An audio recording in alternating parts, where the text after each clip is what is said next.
Okay, our objective is to simplify radical expressions today. Yesterday we started an introduction to chapter 9, which was using our calculator to simplify radicals, whether it was a perfect square or not. So the warm-up I gave you was a really good introduction to today's lesson. It's actually meant to help you discover what we're doing today. So let me start with, let's go through the answers to the warm-up, and I'm just going to show you them. And we're going to talk about one section at a time. What did you notice? And then we'll wrap this up by talking about the questions. So check the first table. You should have 6, 12, 10, 24 going down on both sides. So what was an observation? What was something you noticed? Josh? Good. First one's the same as the second one. What else did you notice on this table? Neil? They're not all even. 9's not even. The answer. Okay, you mean the answers. Okay. I thought you meant all the numbers. Okay, you're correct. Josh? Awesome. They're all perfect squares. Okay, let me ask you this. What do you notice about this right here, this product, and this product? Grace? Yes, they are the exact same. So today, if we write square root of something times square root of something, or write it as the square root of that something times something, these are identical. So the big point of that is to know these are identical. Okay, same thing with the second one, but they wanted you to use your calculator. So the second one, you should have 2.45, 7.07, 8.77, and 8.83, and that's on both columns. Peyton.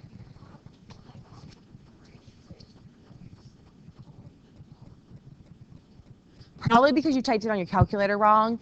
You need to finish off the parentheses on your calculator. So you should have done square root of 2, and then some of your calculators you need to put an end parenthesis in. Some of them you just need to hit the right arrow to get you out of the square root. Remember, the calculators, you need to tell them how to be smart because they don't always know correct notation. So that's probably why. So if you want to try that again, Peyton, to make sure. If not, I'll help you with it. Alexis? That's fine. That's fine. Neil? Yeah, go ahead. Yeah, they're all decimals here. Why do you think they're all decimals here? Why? Greta? Awesome. None of them are perfect squares here. That's a big difference between the first and second table. Today's lesson, that's going to be very beneficial to you. You can't take the square root of something that's not a perfect square and get a nice number. All of those numbers on the far left column, which were values of A and B, these are all still integers, but none of them are perfect squares. Great observation. Any other observations before we look at the last two tables? Okay, so the third table, going down, you should have 1/2, 3/5, 3, and then 2/7. Let me read the last one, then we'll talk about them. The last one, you should have 0.71, 0.61, 1.31, 0.74. So kind of similar, but this is quotients. What do we notice here? What did you notice, Neil? Good. They're not all whole numbers. They're fractions, except for the 3. Good job. Drew? Good. They're identical again, right? Neil? Good.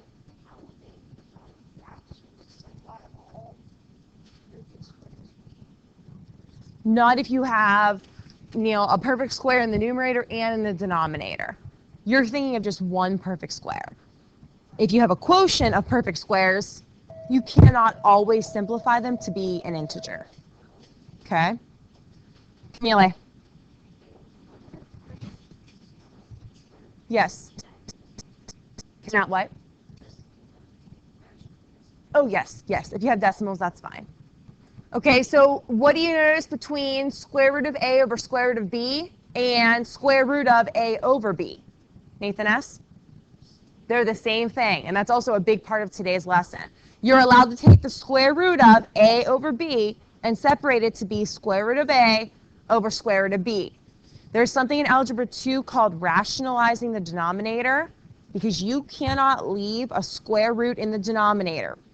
For this year, I made sure all your denominator square roots are perfect squares.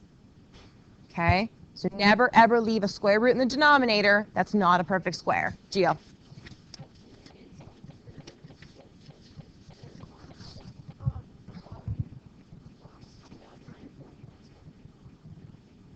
So you did something wrong. So you okay. Thanks, Josh. Okay. All right, so we said all of our observations, so let me read you or tell you what the first one should say. The first one, the product of two square roots is equal to, it should say the square root of the product of the radicands, which means the square root of the product of what is inside the square root symbol. That's all they wanted you to realize for number one. When you have a square root times a square root, it's equal to those two numbers multiplied together and take the square root of it. Right? These are going to be really easy after I actually teach you today's lesson. Okay? Gio, you need to raise your hand first of all. And secondly, I just said that 3 times. Okay? Neil, and then I'll come back to you, Gio.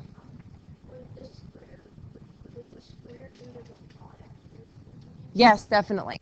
So the first one, here's what you should have. It says the product of two square roots is equal to, the answer should be the square root of the product of the numbers inside the radical. So here's all it means. I'm going to put an example down.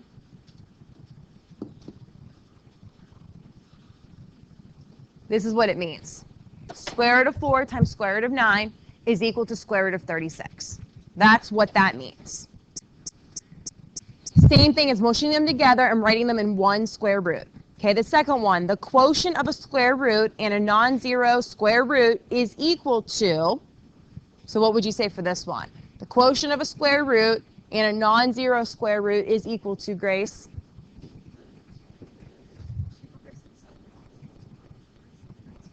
Awesome. So for number 2, I'm going to jot it down here. Same thing as saying square root of 9 over square root of 16 is equal to square root of 9 over 16. You can go either way. That's what number 2 is talking about. If you have a square root divided by a square root, it's the same thing as saying the square root of that number over that number, which is exactly what Grace just said. Okay, number 3. Do you think the square root of A plus square root of B is equal to the square root of A plus B for any A is greater than 0 and any B is greater than 0? This is extremely important for today. So yes or no and justify your answer. Greta, what do you think? Why?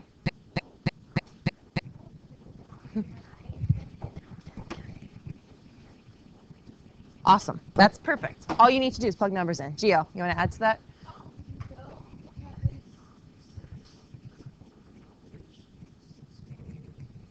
Good job. Good job. Neil?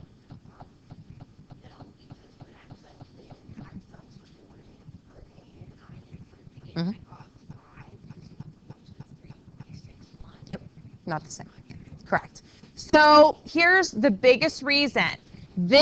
The radical rule only works for products and quotients. If you're multiplying and dividing, these rules hold true. Adding and subtracting are not following, they do not follow this rule. And yeah, a great way to determine that is plug numbers in. You know how to do that. You guys are smart enough, plug numbers in. So that is a no. Any other questions or comments on that? Okay, I want you to hold on to that. You could put that in the warm-up section of your binder if you guys have room in there. All right, let's go over 9.1, which was yesterday's homework, quickly, and then I want to show you, at least start the notes on simplifying radicals. So I'll give you a minute. Go ahead and take out 9.1. They're in the back.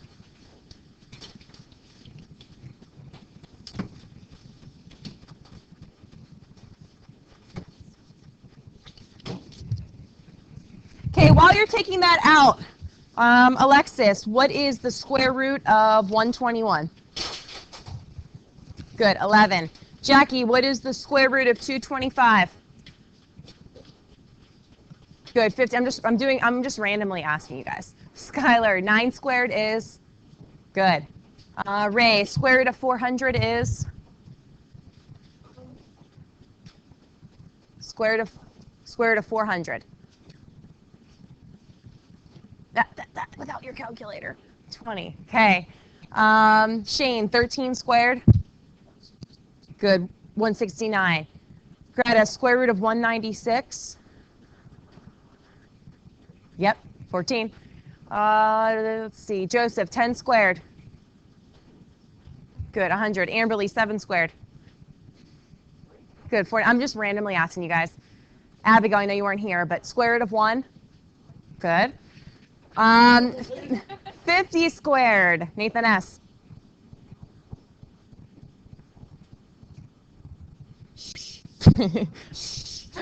Here, Abigail gave you a hint. 2,000. Good job, Drew. Let's see what I missed. Peyton, 12 squared. Good, 144. Nathan M, square root of 64. 8, good job. David, 6 squared. Good, 36. Okay, so I'm done asking you. The random list that I went through, yes, you need to know, really, really helpful for today and tomorrow's lesson. Okay, on 9.1, Neil, number 1. Peyton, number 2. Good. Kevin, number 3. 27. Good. Skylar, number 4. Good. Alexis, number 5. Good. David, number 6. Good.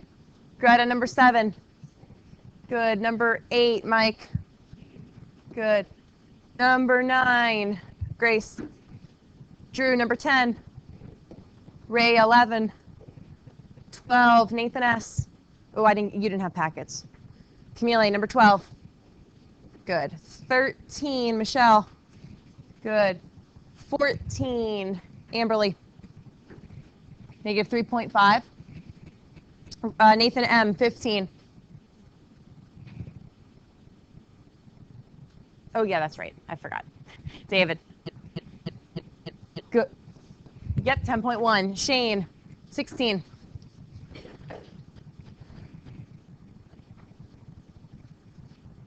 Oh, you forgot to do it? Okay. Steve, 16. Good. 17 is 39.8. 18 is 5.3. 19 is 8. 20 is 9. 21 is negative 96. 22, Josh. Ray, 22. Okay, but plus or minus 8. Don't forget when you're solving the equations, you can have 2 answers. You're squaring 8 or negative 8. 23 should be plus or minus 18. 24 should be plus or minus 15. 25 plus or minus 6.5. 26 plus or minus 12.2. 27 plus or minus 3.1. 28 plus or minus 4. 29, where's my answer? Plus or minus 7.39. 30 plus or minus 3.95. I know these are not nice numbers. Okay, 31, I want you guys to tell me. What'd you get? David? No, that's the side, but that's not what they asked you. So I shouldn't say no. Yes, that's correct for the side length, but they asked you, what is the perimeter? Greta? Good, 172 feet. So just be careful on that. 32, Kevin? 9.3 miles. Good, 9.3 miles. Steve? Say that again? I didn't hear you. Sure? Jackie, do me a favor. I don't think Jordan has the packets, does she? Or you don't know? Do you mind getting one for her? Back on that silver back where it says pre-algebra, take the note and homework packet for her so I don't forget. Jackie, thank you. Greta, sorry. Okay, 32. So they tell you that the height is 58 feet of the tower. So all you're doing is plugging 58 in for h. So you have the distance, which is d, is equal to 1.5 times 58, which is 87. So did you leave your answer as square root of 87? You thought what? Oh, yeah, don't do that. Because 58 was the height. That's okay, though. So square root of 87 is 9.3. Skylar? 28. Okay, 28. The first thing you need to do, I'm going to write it up here. You have 2x squared equals 32. Divide both sides by 2. So you get x squared equals 16.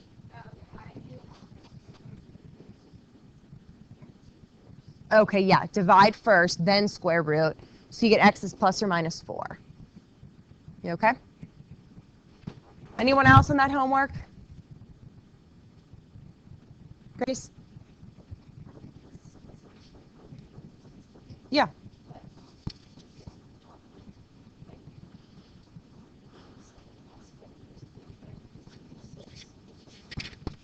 Yes.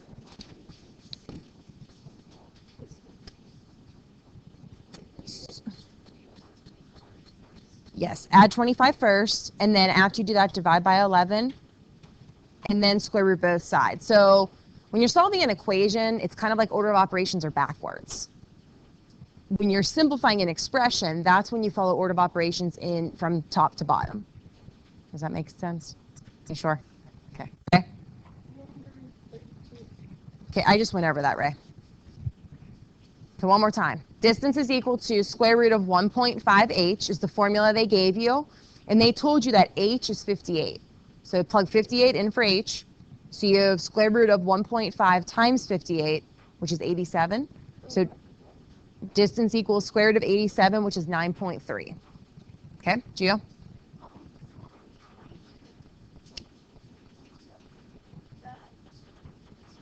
Yes, you need to watch Blackboard. Yes, that was from yesterday.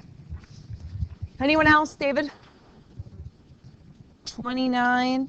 Okay, David, the first thing you need to do is subtract 8 from both sides. Did you do that first? Okay, so you have, let me go over to the board here. 82 equals 1.5 t squared, and that's after you subtract 8. And then did you divide both sides by 1.5? So divide next. So you have 54.6 repeating is equal to t squared, and then square root both sides. Okay? Does anyone remember the square root is the same thing as what? Square root is the same thing as raising something to what power? Abigail? Good job. Same thing as raising something to the 1/2 power. That's why it cancels the square. Good job. Any other questions on the homework? Thumbs up, thumbs middle, thumbs down on 9.1. We'll do some more practice with it, I think, maybe tomorrow before we finish up our lesson. Okay, let's just start the notes. We'll see how much time we have here. So open up to page 4. So page 4 in your notes, we're just going to start this. Goes really, really, really well with the warm-up. So the objective is we're going to simplify radical expressions. And you should be able to fill a lot of this in, but we'll do it together. First thing we're going to talk about is where it says simplest form for square roots. I want you to write down both of these bullets. You can shorten them. I'm going to read them for you. So simplest form for square roots for radicals. The first bullet says no factor of the expression under the radical sign has any perfect square other than 1. So I'll say that again. So the factors that are under the radical signs, none of them should have a perfect square other than 1 for it to be in simplest form. Second bullet, I told you after we went through the warm-up. There are no fractions under the radical sign and no radical sign in the denominator of any fraction. This goes back to the term rationalizing the denominator, which is not something in pre-algebra, but something you'll learn when you get to algebra 2. Oh, maybe algebra 1, depending on who your teacher is and how far they get. So our goal here is to simplify radical expressions completely without using the calculator and to keep the answer exact.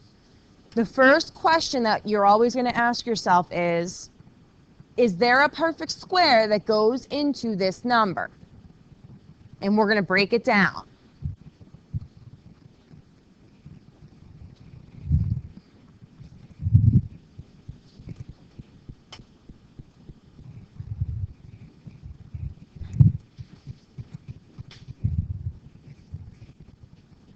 Okay, in a minute, the box below that says the product property of radicals.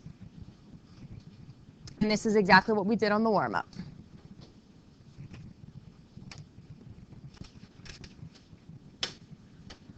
Nathan S., do you want to move up so you can see? Sure? There's a seat. There's a seat up there if you change your mind.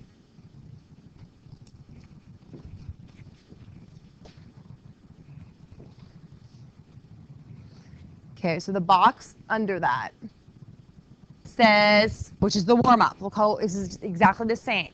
Square root of a times b is the same thing as square root of a times square root of b. So square root of a times b is the same thing as, are you with us? Square root of a times square root of b. A and b both have to be greater than or equal to 0, or we have imaginary numbers. You do not want to have imaginary numbers. You'll learn about that next year. Yeah. I'll go back to it in a couple minutes for you. And the second part is just using a number here. So actually, let me do this. So I want you to jot down underneath that square root of 27. Can someone tell me what can we change 27 to so that it's a product of two integers, but one of them is a perfect square? Grace. Square root of 9 times square root of 3. So I first wrote them all in one square root house. I recommend you jump to what Grace just said, because that warm-up should have really helped you understand these are the same thing. If you're multiplying or dividing, these are the same thing. What does that become? This part I didn't tell you yet. What does that become? Anyone know? Neil? Nope. Nope. You want to keep your answer exact. Drew? How about Drew? Nope. Okay, let me ask you this. Which one of these is a perfect square? Joseph? 9. So I'm going to circle it. What's the square root of 9? 3. Can you take the square root of 3? No. So your answer is 3 times the square root of 3. Why are we leaving it like that and not changing it to a decimal? This is the exact answer. So yesterday when we used the calculator, that was just an intro to the chapter. When we talk about special right triangles, Pythagorean's theorem, when we're finding all the missing side lengths of a right triangle, you need to keep the length exact. If you're building something and you change your radical to a decimal, it's probably not going to work out to be exactly the way you want it to be because you're rounding numbers. This allows you to keep it to the exact length, width, height, whatever you're finding. Does that make sense? Okay, so let's do a couple examples just on this part. We'll do the second part tomorrow. Okay, so first one, letter A. Square root of 32. I want you to find two integers that multiply to give you 32. One of them should be the largest perfect square that goes into 32. So does anyone know what the largest perfect square is that you can divide into 32? Gio? Were you agreeing? Yeah, 16 goes into 32. We know that's a perfect square, and it happens to be the largest perfect square that goes into 32. Right off the bat, I want you to change that to square root of 16 times square root of 2. David, which one of those is a perfect square? Good. I want you to circle 16 because that's a perfect square. What is the square root of 16? Kevin? Good. What's our answer going to be? Camille? Awesome. 4 times the square root of 2. You cannot do anything else with square root of 2. That's not a perfect square. There's nothing that goes into this that is a perfect square. If you took your calculator and typed in 4 times square root of 2 and also typed in square root of 32, guess what? They're equal. They're the exact same thing. This is just completely simplified. Greta? Is that what you were going to ask? Yep. Okay. All right, letter B. What is the largest perfect square that goes into 24? Raise your hand if you know. What's the largest perfect square that goes into 24? Mike, you with us? Raise your hand if you know what is the large, you guys should all know this. What's the largest perfect square that goes into 24? Steve, what do you think? Is 12 a perfect square? So if you took the square root of 12, do you get a nice number? No, so not 12. Mike? What's a perfect square that goes into 24? 4. So, Gio, we can change 24 to be square root of what times square root of what? Good. But remember, 4 is a perfect square because when you take the square root of it, you get a nice number. Give me a head nod. Are you guys with me? Okay. 4 is a perfect square. The square root of 4 is 2. And then leave square root of 6 there. Your answer, completely simplified, is 2 square root of 6. Again, to check your answer, these two are the exact same. If you change it to a decimal, just to check, they are the exact same. Okay, how about letter C? Square root of 300. What's the largest perfect square that goes into 300? It's the largest perfect square, Grace. What do you think? Say that again. Awesome. 100. You can change it to be square root of 100. Grace, you said 100, right? Times square root of 3. Well, why? Well, we know 100 is a perfect square. We also know 25 is a perfect square, which also goes into 300. But if you try to pick the largest perfect square, you'll save yourself some time. Do you have to pick the largest perfect square? No. You'll just save yourself a little bit of time. So could you do 25? Yes, you could use that. This we can actually do in one step, though, by finding the largest perfect square. Camille? Go ahead, Camille.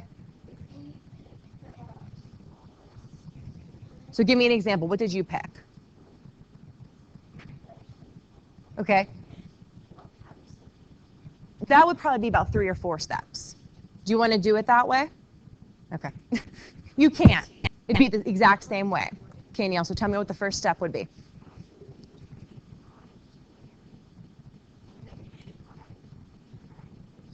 Times what?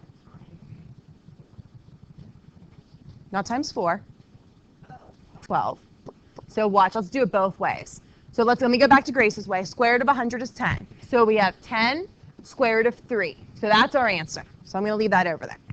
Doing it this way, the square root of 25 is perfect. So the square root of 25 is 5. The square root of 12, we have to change because there's a perfect square that goes into 12. 3 times 4. Do you see what a pain this is? If you circle 4, which is a perfect square, the square root of 4 is 2. 5 times 2, square root of 3, is 10 square root of 3. So do you guys see how the reason I'm trying to tell you to find the largest perfect square is not only will you save yourself time, but you'll save yourself from making a silly mistake. Camille, does that make sense? Gio?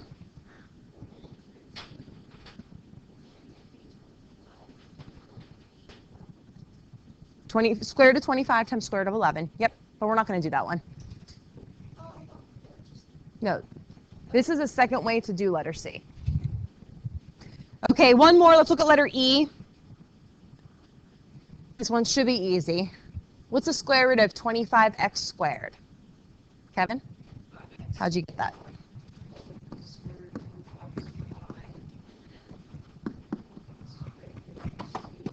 Good. Well, how did you know that? How did you know the square root of x2 is x?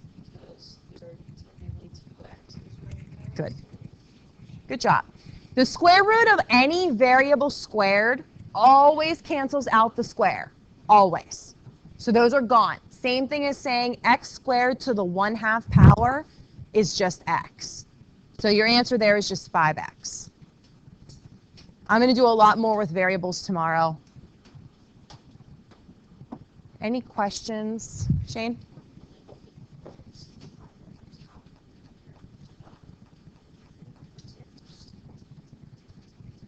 Okay, I'll say that again. So for letter C, how can you compare the original to what we got? Shane, if you took square root of 300 on your calculator and hit enter, and then took 10 times square root of 3 and hit enter, these are equal. So we're not changing anything, we are just simplifying. They're the exact same value though. We're just simplifying it so that it's easier when you're finding dimensions, when you're making something, when we're solving for right triangles.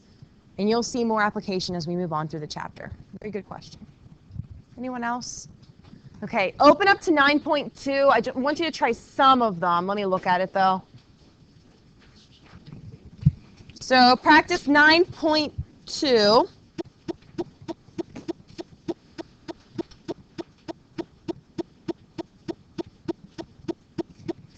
Okay, I want you to try 1 through 7. 13, I have to choose because we didn't do all of the lesson yet. And then 14 through 16. And 20 is easy. Wait. Yes, and 20. That's all. So sorry for the random numbers. I figured the warm-up would take a little bit longer, and that's okay. So 1 through 7. 13. Oh, I should have put 13 through 16, sorry. Same thing. 13 through 16 and then 20. So make sure you're always asking yourself what is the largest perfect square that goes into that number. Tomorrow I'll finish up the lesson and I'm going to get you another worksheet that we'll practice in class tomorrow. Drew. Say that again. Leave it there. Yep. Like square root of x is not a perfect square, so leave it inside.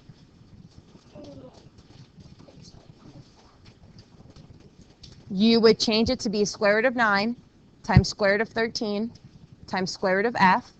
The only perfect square is 9, so you take the square root of 9 and you leave square root of 13f inside the square root house because those are not perfect squares. So anything that's not a perfect square, leave it inside the square root house. Does that make sense? Anyone else have questions? Kevin? Whoa. I just went over that one. Change it to square root of 9 times square root of 13 times square root of f. And then the